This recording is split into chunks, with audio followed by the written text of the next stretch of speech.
Ազգային ժողովի նախագահ Ալեն Սիմոնյանն ընդունել է ՆԱՏՕ-ի գլխավոր քարտուղարի տեղակալին եւ մեր երկրում Շվեյցարիայի համադաշնության նորանշանակ դեսպանին։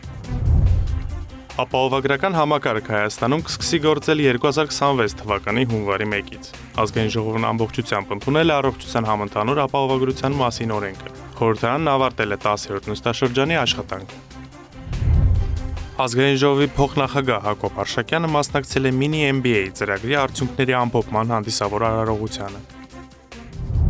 Հայաստանի եւ Ադրբեջանի միջև հաստատված խաղաղությանը վերաբերող հարցերը, ինչպես նաեւ տարածաշրջանային զարգացումներին առնչվող ու երկկողմ հետաքրքրություն ներկայացնող թեմաները քննարկել են Ազգային ժողովի նախագահ Ալեն Սիմոնյանն ու ՆԱՏՕ-ի գլխավոր քարտուղարի տեղակալ Ռադմիլա Շեկերինսկան։ Անդրադարձ է եղել համատեղ իրականացվող ծրագրերի ընթացքին։ Ալեն Սիմոնյանը ՆԱՏՕ-ի գլխավոր քարտուղարի տեղակալի ուշադրությունն է հրավիրել նաեւ Ադրբեջանում գտնվող գերիների, ապօրինի պահվող եւ անհետ կորած համարվող անձանց խնդրին։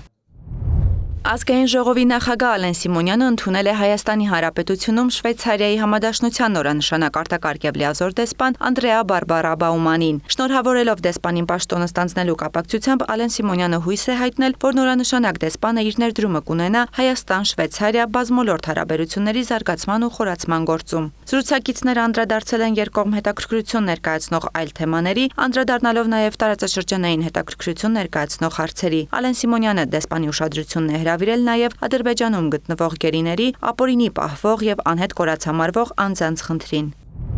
Ապահովագրական համակարգը կսկսի գործել 2026 թվականի հունվարի 1-ից Ազգային ժողովի երկրորդ ընթերցմամբ եւ ամբողջությամբ ընդունեց առողջության համընդհանուր ապահովագրության մասին օրենքը։ Համակարգը կներդրվի փուլ առ փուլ։ Հունվարի 1-ից առողջության ապահովագրություն կունենա 1.600.000 մարդ։ 2029 թվականին ապահովագրական փաթեթ կունենան Հայաստանի Հանրապետության բոլոր քաղաքացիներն ու ռեզիդենտները։ Առաջին փուլով հունվարի 1-ից կապահովագրվեն նախ պետության կողմից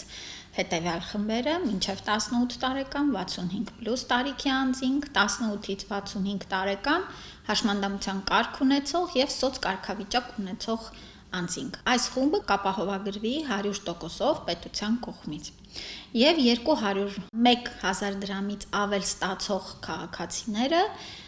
ովքեր արդեն հանդիսանալու են ապահովագրավճար վճարողներ։ Առողջության համընդհանուր ապահովագրության տարեկան վճարը կազմելու է 129.600 դրամ, ամսական 10.800 դրամ։ 201.000 դրամից մինչև 500.000 դրամ ստացողների ապահովագրավճարի գերակշիռ մասը 2026 թվականին պետության կողմից փոխհատուցվելու է։ Մասնավորապես զինապահ հիմնադրամին հատկացվող 5.500 դրամից 4.500 դրամն ուղղվելու է ապահովագրության հիմնադրամին, սրան գումարվելու է սոցիալական կրեդիտի հետ վերադարձը։ Արդյունքում այս խմբի քաղաքացիներին մնալու է վճարել 300 դրամ։ 500.000-ից 1 միլիոն դրամ աշխատավարձ ստացողների համար, ինչպես է հաշվարկվելու ապահովագրավճարը։ Եվ այսպես, ապահովագրավճարը ամսական կազմում է 10.800 դրամ։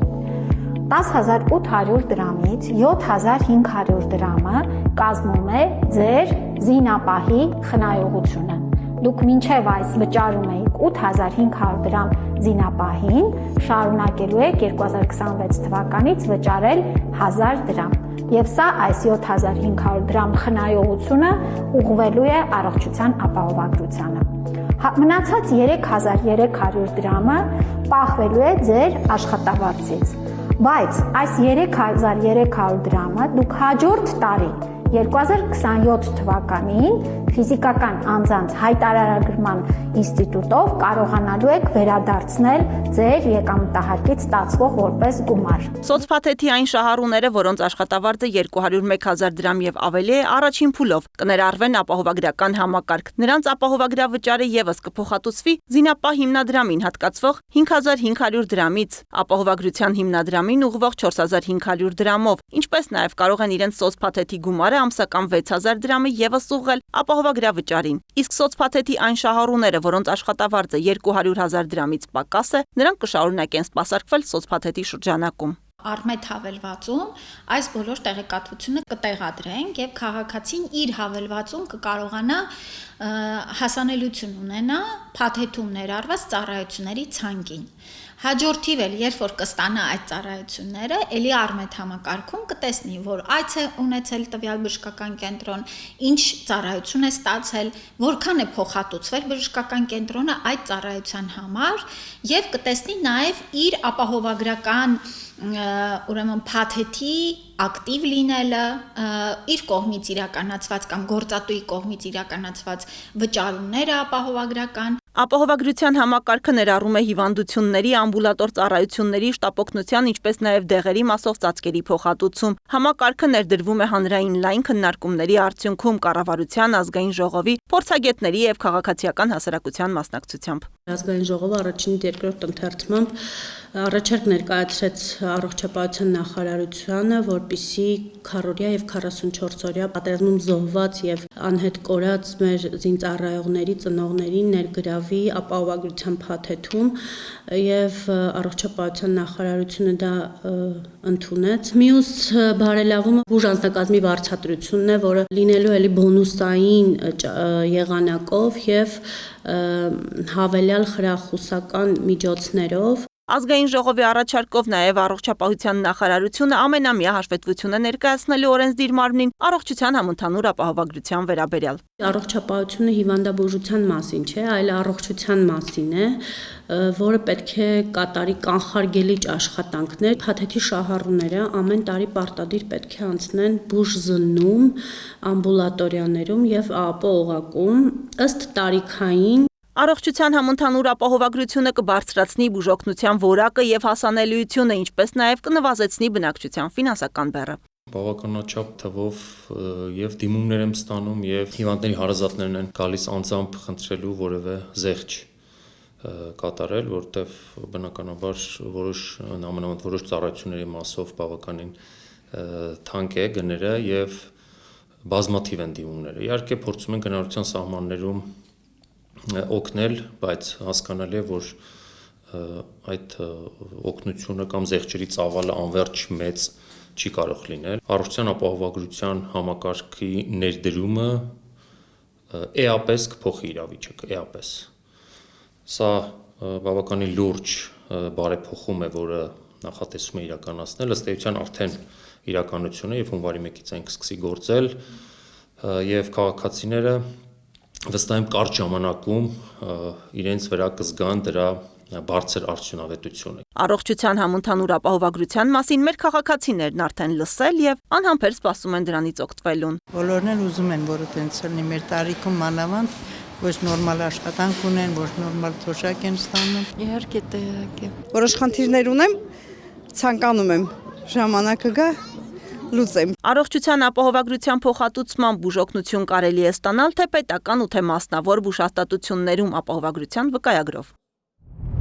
Շվեդիան Հայաստանի համար կարևոր եւ վստահելի գործընկեր է եւ մենք կարևորում ենք բարեկամ Շվեդիայի հետ քաղաքական երկխոսության շարունակական ընդլայնումը։ Նշել է ազգային ժողովի աշխատակազմի ղեկավար գլխավոր քարտուղար Դավիթ Առաքելյանը մեր երկրում Շվեդիայի թագավորության արտակարգ եւ լիազոր դեսպան Եվա Սունդկվիստի հետ հանդիպմանը։ Դավիթ Առաքելյանն արձանագրել է, որ վերջին տարիներին հայ-շվեդական հարաբերությունները մեծ վերելք են ապրում եւ հավելել, որ Շվեդիան կարևոր գործընկերներից է նաեւ Հայաստան-Եվրամիություն հարաբերությունների համատեքստում։ Աշխատակազմի ղեկավարի խոսքով Հայաստանը հետևողականորեն շարունակում է մարդու իրավունքների, ժողովրդավարության եւ իրավունքի գերակայության ոլորտներում իրականացնել բարեփոխումներ եւ բարձր է գնահատում Շվեդիայի շարունակական աջակցությունը ուղղված Հայաստանում ընթացող բարեփոխումներին։ Նա նաեւ բարձր է գնահատել ՄԱԿ-ի զարգացման ծրագրի Նոր Հայաստան ժամանակակից խորհրդարան ծրագիրը, որը նպաստում է ազգային ժողովի աշխատանքն ավելի թափանցիկ, արդյունավետ եւ հաշվետու դարձնելուն, Հայաստանում լավ կառավարման համապարփակ եւ արդյունավետ համակարգի կայացմանը։ Դավիթ Առաքելյանը խոսել է Նոր Հայաստան ժամանակակից խորհրդարան 2 ծրագրի աջակցությամբ մշակված ազգային ժողովի ռազմավարության մասին, կարևորել Շվեդիայի ներգրավվածությունը դիմակայուն Սյունիք Թիմ Եվրոպա նախաձեռնության մեջ, որը կարևոր է անվտանգության, տնտեսական, ինչպես նաև բնապահպանական տեսանկյունից։ Հանդիպման անդրադարձ է եղել 2026 թվականին Հայաստանում Եվրոպական քաղաքական համայնքի 8-րդ գագաթնաժողովի եւ կենսաբազմազանության մասին կոնվենցիայի կողմերի 17-րդ համաժողովի անցկացմանը։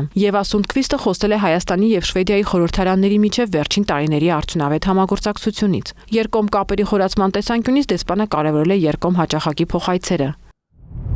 Մարդու իրավունքների պաշտպանության եւ հանրային հարցերի մշտական հանձնաժողովի նախագահի տեղակալ Ռուստամ Բաքոյանը հանդիպել է Հայաստանում ՄԱԿ-ի մշտական համակարգող Ֆրանսուազ Ժակոբի հետ։ Ռուստամ Բաքոյանի դիտարկմամբ ՄԱԿ-ի զարգացման ծրագրի Նոր Հայաստան ժամանակակից խորհրդարան ծրագրի շրջանակում կայուն արդյունավետ համագործակցություն է ձևավորվել նաև մարդու իրավունքների պաշտպանության եւ հանրային հարցերի մշտական հանձնաժողովի հետ։ Հանձնաժողովի փոխնախագահը ներկայացրել է մարդու իրավունքների պաշտպանության ոլորտում հանձնաժողովի իրականացրած աշխատանքները, տեղեկացրել, որ հանձնաժողովի գործընկերների հետ պարբերաբար այցելում են մարզեր, որի ընթացքում մարզաբնակների բարձրացրած հարցեր են լուծվում։ Հանդիպմանը անդրադարձ է կատարվել խաղաղության օրակարգին։ Ռուստամ Բաքոյանը նշել է, որ այն Հայաստանի կառավարության տեսլականի հիմքում է վերափոխելու տարածաշրջանում հարաբերությունների մոդելը առճակատումից դեպի համագործակցություն։ Ֆրանսուազ Ժակոբը նշել է, որ վերջին 3 տարիների ընթացքում Հայաստանն օրենսդրական ոլորտում հսկայական աշխատանք է կատարել, արդիականացնելով օրենսդրությունը։ Այս համատեքստում նա կարևորել է ընդունված օրենսդրական փաթեթների կիրարկումը։ Հանձնաժողովի անդամներն իրենց խոսքում եւս ընդգծել են ՄԱԿ-ի հետ Հայաստանի համագործակցության կարևորությունը։ Քննարկվել են առաջիկա ծրագրերին համագործակցությանը վերաբերող հարցեր։ Երևանի պետական համալսարանում կայացել է մինի MBA ծրագրի արդյունքների ներկայացման, ամփոփման եւ հավաստագրերի հանձնման արարողությունը։ Ծրագրի նպատակը բիզնեսի վերաբերյալ հիմնարար գիտելիքներ հաղորդելն է, մասնակիցներին տրամադրելով առաջնորդության, ռազմավարական մտածողության հմտություններ։ Միջոցառմանը մասնակցելու նման ծրագրերի կարևորությանն է անդրադարձել ազգային ժողովի փոխնախագահ Հակոբ Արշակյանը, խոսել անկախությունից առաջ եւ հետո գիտության զարգացման միտումների ու փուլերի մասին։ Խորհրդային միության տարիներին դպրոցների, բուհերի եւ գիտական աշխատանքների գիտաարտադրական ու արտադրական միավորումների կապը հստակ է եղել, նշել է Հակոբ Արշակյանն ու փաստել։ Սեփականաշնորհման process-ի ընթացքում այդ գիտաարտադրական կտորը, որտեղ գիտությունը հանդիպում է արտադրությանը, դրանից հետո գնում է մաքուր արտադրություն։ Այդ կտորը ամբողջությամբ անվերադարձ վերածվել է։ Գիտությունը արդյունաբերությունից կտրվել է։ Հակոբ Արշակյանի գնահատմամբ այժմել գիտության եւ արդյունաբերության կապը թույլ է, որի պատճառով բազմաթիվ հարցեր են առաջանում հատկապես գիտության ֆինանսավորման արդյունավետության առումով։ Անընդհատ տարբեր օղակներից, պաշտոնյաներից, հիմնականում նաեւ հարկատուներից, այսինքն արտադրողներից, առևտրականներից հարցեր են լինում, թե գիտությանը, որ ֆինանսավորում են, դրա արդյունքը ո՞րն է։ Շատ դեպքերում տարբեր պատասխաններ են հնչում, հոդվածներ են տպվում, գիտական սեմինարներ եւ այլն, բայց ի վերջո մարդիկ ցանկանում են տեսնել արդյունաբերության հետ կապ։ Ժամանակակից տեխնոլոգիական ու նորարարական միջավայրերում հաջողության հասնելու համատեքստում ազգային ժողովի փոխնախագահը կարևորել է նման ծրագրերն ու նշել։ Նման ծրագրերով է, որ հնարավորություն է տրվում գիտությանը առնչվել արդյունաբերական զարգացման հետ, տեխնոլոգիաների հետ, տարբեր խաղացողների հետ, ներդրողների հետ, փիչեր անել գիտնականներին, իրենց գյուտերը, տեխնոլոգիաները, հնարավորությունները եւ հետաքրքրություն ստեղծել արդյունաբերության հետ առնչությունների։ Միշտ չի որ գիտական արդյունքը պիտի գնա արդյունաբերություն, բայց ավելի ու ավելի հաճախ պիտի լինի, որովհետեւ արդյունաբերությունը հնարավոր լինի չափել եւ դա ծառայի երկրի տնտեսությանը ուրիշ մարդկանց եւ այդպես շարունակ։ Ելույթի ավարտին Հակոբ Արշակյանը բարձր է գնահատել ծրագրի արդյունավետությունն ու հաջողություն մաղթել մասնակիցներին։ Միջոցառումից հետո ազգային ժողովի փոխնախագահը Երևանի պետական համալսարանի ռեկտոր Հովհաննես Հովհաննիսյանի ուղեկցությամբ շրջել է տվյալների մշակման կենտրոնում, ծանոթացել իրականացվող աշխատանքներին։ Նշենք, որ կենտրոնում տեղադրվել է կառավարության ֆինանսավորմամբ ձեռք բերված գերհամակարգիչը։ Ընտանիքում ծնված երրորդ եւ հաջորդ յուրաքանչյուր երեխային տրվող աջակցությունը կդառնա պետական նպաստ։ Գործադիրը փոփոխություններ եւ լրացումներ է առաջարկել պետական նպաստների մասին եւ պետական կենսաթոշակների մասին օրենքներում։ Հիմնավորվել է այն փաստարկներով, որ ծրագիրը ունեցել է դրական արդյունքներ։ Մենք նպատակները 2021 թվականի, երբ կառավարությունը մշակել եւ հաստատեց ծրագիրը, նպատակ կար, որ ընտանիքում երրորդ եւ հաջորդ կարգատվող երեխաների ծնունդները շատանան Հայաստանում, ինչը տեղի է ունեցել եւ ի թիվս այլ ուրեմն պետական երաշխիքների եւ ծրագրերի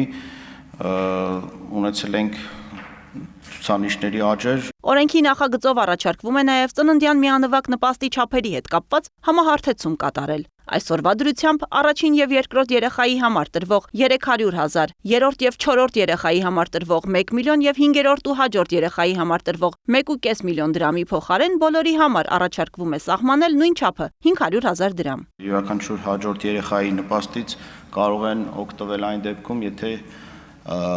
երեխան Հայաստանի Հանրապետության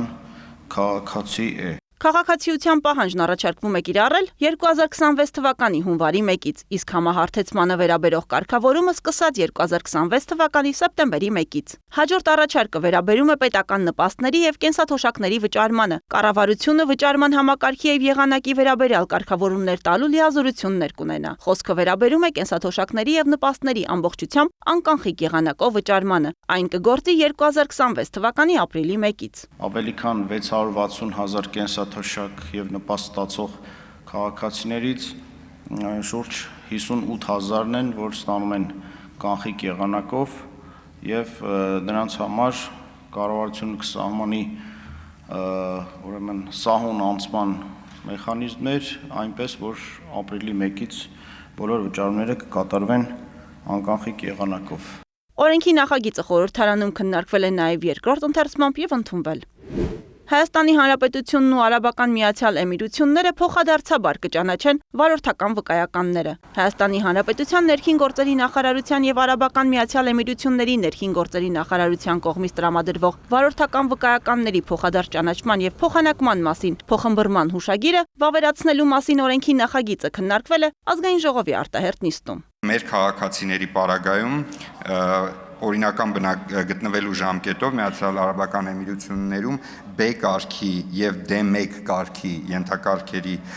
վարորդական վկայականներով նրանք կարող են ազատ երթևեկել Արաբական Միացյալ Էմիրություններում։ Հիշեցնեմ, որ B կարգը եւս թեթև մարդատար ուրեմն ավտոմոբիլներն են, իսկ D1 կարգը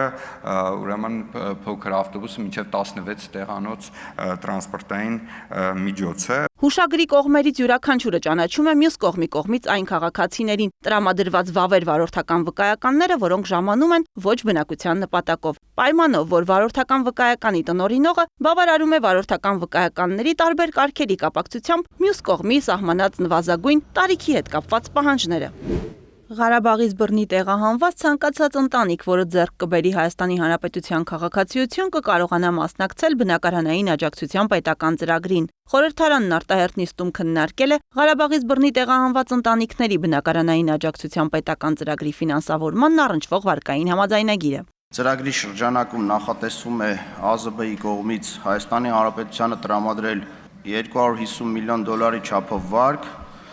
արտոնյալ ֆինանսավորման գլոբալ գործիքի հիմնադրամի կողմից տրամադրվող դնամաշնորհային միջոցներն էլ կազմում են $11,450,000 $10,000։ Պայմաններին համապատասխանելու դեպքում ընտանիքները կարող են դիմել, ստանալ հավաստագրեր եւ իրենց նախընտրած բնակավայրում գնել բնակարան։ Այս պահին 3810 ընտանիք դիմել եւ ստացել է բնակարանի հավաստագիր, որոնցից 1631-ն արդեն ձեռք է բերել իր բնակարանը կամ սեփական տունը։ Վարկային միջոցների մասանման ժամկետ է սահմանվում մինչև 2030 թվականի դեկտեմբերի 31-ը։ Աջակցության չափը յուրաքանչյուր անդամի մասով կազմում է 3, 4 կամ 5 միլիոն դրամ։ Սյունիքի մարզում տնտեսական դիմակայունությունն ու բնակչության կենսամակարդակը բարելավելու նպատակով մեր երկրին կտրամադրվի 50 միլիոն եվրո գումարի չափով վարկ։ Հայաստանի Հանրապետության եւ Եվրոպական ներդրումային բանկի միջև Հայաստան դիմակայուն Սյունիք ծրագիր գումարած հատուկ ներդրումային պատուհան 1 ֆինանսական պայմանագիրը վավերացնելու մասին օրենքի նախագիծը քննարկվել եւ ընդունվել է Ազգային ժողովի արտահերթ նիստում։ Ծրագիրը ներառելու է 3 ուղղություն եւ 3 բաղադրիչ, դրանք ջրամատակարարման, կրթական եւ առողջապահական ուղղություններն են։ Ծրագրի հիմնական ներդրումային առաջնահերթությունները, որոնք վարկային համաձայնագրով սահմանվել են, դրանք որակյալ առողջապահական բժշկական ծառայությունների զարգացումն է, որակյալ կրթության հասանելիությունը եւ մասնագիտական կարողությունների զարգացումը եւ ընդլայնումը, ջրամատակարարման համակարգերի զարգացումը։ Ծրագրի իրագործմամբ ակնկալվում է բարելավել տնային տնտեսությունների ու համայնքների կենսապահովման միջոցների ու սոցիալական ծառայությունների հասանելիությունը, ընդլայնել մարզում տնտեսական գործունեության ու զբաղվածության հնարավորությունները, ապահովել ջրամատակարարման համակարգերի կայունությունը եւ բնակչության համար խմելու ջրի որակն ու հուսալիությունը։ Ծրագրի շրջանակներում բոլոր միջոցառումները կիրականացվեն ֆինանսական պայմանագրի ուժի մեջ մտնելուց հետո 5 տարվա ընթացքում։ Խորհրդարանն ավարտել է 10-րդ նստաշրջանի աշխատանքը։